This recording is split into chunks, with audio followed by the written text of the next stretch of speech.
আসসালামু আলাইকুম এভরিওয়ান।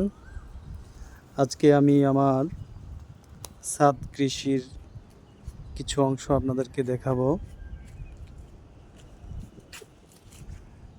এটা হলো উস্তা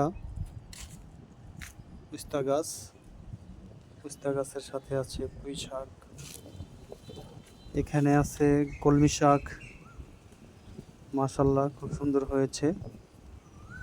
এখানে আছে পুঁই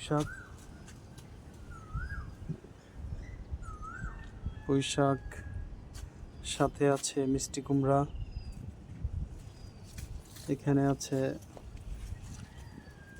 উস্তা গাছ প্লাস এই দেখুন মরিচ গাছ। মরিচের সিজন প্রায় শেষ, এই জন্য মরিচের গাছ হলুদ হয়ে আসতেছে। এখানে আছে কলমি শাক, এখানেও নতুন করে কলমি শাক লাগানো হয়েছে। এখানে কলমি শাক প্লাস এখানেও কলমি শাক।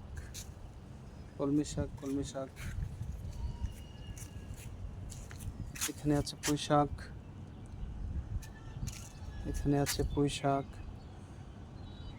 শাক, পুঁই শাকের সাথে আছে জালি কুমড়া। মাশাআল্লাহ, ফুল ধরেছে। দেখা যাক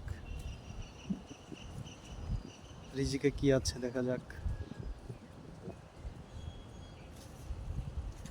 তবে বন্ধুরা, বর্ষার সিজনে আপনারা এরকম কলমি শাক চাষ করতে পারেন। বর্ষার সিজনে কলমি শাক খুবই ভালো হয় এবং প্রতি 3 দিন 4 দিন অন্তর অন্তর শাক তুলতে পারবেন যদি রেগুলার পানি দেন এবং বর্ষার সিজনে যত্ন করেন। প্রতি 3 দিন 4 দিন অন্তর অন্তর প্রচুর পরিমাণ শাক পাওয়া যায়। এই হলো আজকে পর্যন্ত আমার আপডেট।